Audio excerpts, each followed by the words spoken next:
ධර්මය දියුණු කරගන්න නම් පෙරපින තියෙන්න ඕන. දැන් ඔබට මේ ජීවිතේ පෙරපිනක් නැද්ද? පෙරපින තියෙන නිසා තමයි මෙහෙම පින්කම් කරන්න හිතෙන්නේ. බණක් කියවන්න හිතෙන්නේ. ධර්ම දානයක් දෙන්න හිතෙන්නේ. පින්කම් කරන්න හිතෙන්නේ නැහැ පෙරපින නැත්නම්. කවදාවත් පෙරපිනක් නැති කෙනාට සමාජ සේවාවක් කරන්න, කාට හරි උදව්වක් කරන්න, කෙනෙකුට පිහිට වෙන්න පින්කම් කරන්න හිතෙන්නේ පෙර පින තියෙන කෙනාටමයි අනේ අපි මොකක් හරි මේ මනුස්ස ජීවිතේ මැරෙන්න කලින් දෙයක් කරමු. අපි එකතු වෙලා කාට හරි පිහිටක් වෙමු. මොනවා හරි දෙයක් එකතු වෙලා මැරෙන්න කලින් ජීවිතේ දෙයක් කරගමු. ඔහොම හිතෙන්නේ පෙර පින තියෙන කෙනා. බුදුරජාණන් වහන්සේ පෙන්නනවා පතිරූප දේශයක උපදින්න. පතිරූප දේශ වාසෝච පුබ්බේච කත පුඤ්ඤතා. පෙර පිනෙන් තමයි අපිට කල්යාණ මිත්‍ර සේවනයේ ලැබුණේ. සත්පුරුෂ ආශ්‍රය ලැබුණේ. සද්ධර්ම ශ්‍රවණය ලැබෙන්නේ. තව තවත් පින් කරගන්න අවශ්‍ය පරිසරයක අපි උපදින්නේ පෙර පිනක් තියෙන නිසා. දැන් අපි හිතමු ලෝකෙ පැත්තක තියමු. ලංකාවේම උතුරු නැගෙනහිර කොහේ හරි ගමක ඉපදිලා හිටියා නන්නේ. ඔය පුදු කුඩු ඉරිප්පුව අරවම තියෙන්නේ කොච්චර ගන්නේ අමුතු නම් ඒ කොහේ හරි ගමක ඉපදුනා නම් කර්මයකට ගිහිල්ලානේ. ඉතින් ඒ නිසා අපේ පෙර පිනකට ධර්මය ඇහෙන කල්යාණ මිත්‍ර සේවනයේ තියෙන සත්පුරුෂ ආශ්‍රයයේ තියෙන ස්වාමින් වහන්සේලා ඇසුරු කරන්න පුළුවන්, තුනුරුවන් ගැන බණ ටිකක් අහන්න පුළුවන්, පින් කරන්න පුළුවන්, දන් දෙන්න පුළුවන්, ගමක රටක පළාතක ජීවත් වෙන්න ලැබුණා. මේක පෙර පින කියන්නේ මහා විශාල පිනක්. ලෝකේ කෝටි 700කට වැඩිය මිනිස්සු ඉන්නවා. හැබැයි ඔය අතරින් ඔබම හිතන් බණ පදයක් අහන්නේ, බුදුගුණ 9 හරි දන්නේ, පෝයකට සිල් ගන්නේ, අනේ කොහොම හරි පිනක් කුසලයක් වඩාග අඩුම ගානේ සෝවාන් වෙන්න ඕන කියන හැඟීමක් හරි තියෙන්නේ. ලක්ෂයක් දෙකක්වත් ඉඳීද? දැන් ලංකාවෙත් කෝටි 2කට වැඩිය ඉන්නවනේ. ඔතනින් ලක්ෂයක්වත් හොයන්න හිඳීද අවංකව පන්සිල් ටික රකින්න.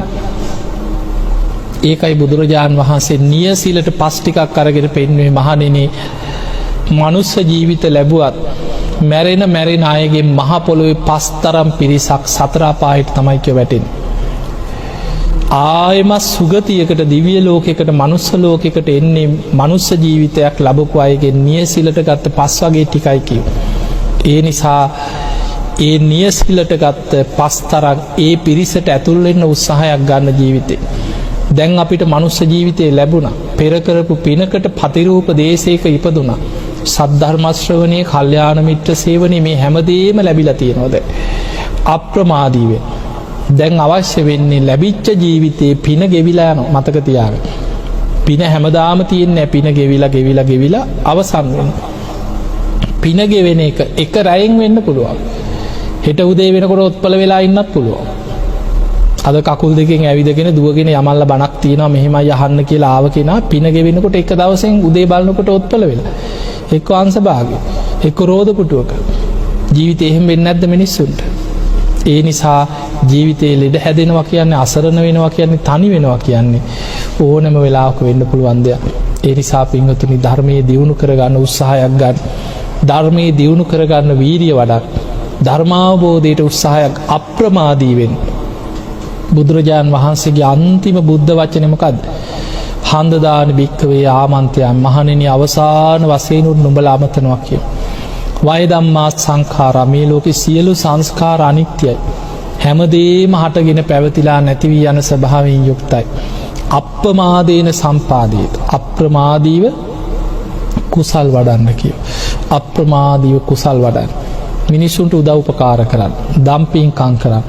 තමන්ගේ ජීවිතේ පුළුවන් තරම් නැති බැරි අයට, අසරණ මිනිස්සුන්ට පිහිට වෙන්න.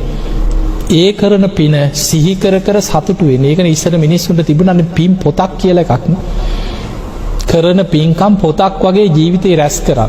අපි මේවා කරා, අපි මේ වගේ පින්කම් කරා, එකතු වෙලා කරත්, තනියෙන් කරත් කරපු පින සිහි කර කර බලවත් කරා. ඒ පින සිහි කරන්න පින බලවත් වෙන්න. ඒ පින සිහි කරන්න ඒ පිනම බලවත් වෙන්න. පුංචි පිනක් සිහි කළ බලවත් කරොත් ඒකත් ඇති සුගතියන්. ඔබ විමානවත්වයේ කතා අහලා ඇතිනේ. බැලූ බැල්මට ඔබට හිතෙන්න පුළුවන් ඉතින් මේවා පින්කම්ද කියලා. වතුර ටිකක් පූජා කරලා දිව්‍ය ලෝකෙ ගිය අය ගැන තියෙනවා. දන් කුඩ ටිකක් දන් දීලා දිව්‍ය ලෝකෙ ගිය අය ගැන තියෙනවා. උක්දණ්ඩක් මිරිකලා පූජා කරලා දෙව්ලොව යනවා. එක දිව්‍යාංගනාවක් කියනවා ස්වාමීනි මම වැඩකාරියා. විසි කරන්න යන පිට්ටු කෑල්ලක් පිණ්ඩපාතේ යන ස්වාමීන් වහන්සේ නමක් නැගණි ඕක මගේ පාත්‍රයට බෙදන්න කිව්වා. එදා මම විසි කරන්න ගියේ. දෙන්න දෙයක් තිබ්බේ නෑ. අර පිට්ටු කෑල්ල පූජා කළා මං දන ගහලා වැන්දා කියන. මං ඔය පින හිත හිටියා. මට මැරෙනකොට ඕක මතක් වුණා කියලා. ඒ පිනෙන් තමයි කියන මම මේ දිව්‍ය විමානේ පහළ වුණේ. එහෙනම් අපිට පේනවා අපි කරන පින පුංචි වුණත් ඒ පින සිහි කරලා බලවත් කරන්න දක්ෂ වෙයි. ඒ පින සිහි කරනකොට තමයි පින බලවත් වෙන්නේ. කරපු පින හිතන්න පින බලවත් වෙනවා. ඒ නිසා ඔබ එකතු වෙලා ඒ කරපු පින්කම් ජීවිතේ සිහි කර සතුටු වෙන්න. අපි මෙහෙම පින්කම් කරා, අපි මේ වගේ පින්කම් කරා, අපි මේ තරම් ජීවිතේ පින් කරගත්තා කියලා පින ගැන හිතන්න. ඒක භාවනාවක් වශයෙන් වඩන්න පුළුවන්. ඒකට තමයි ධර්මයේ කියන්නේ ත්‍යාගානුස්සති භාවනාව කියලා.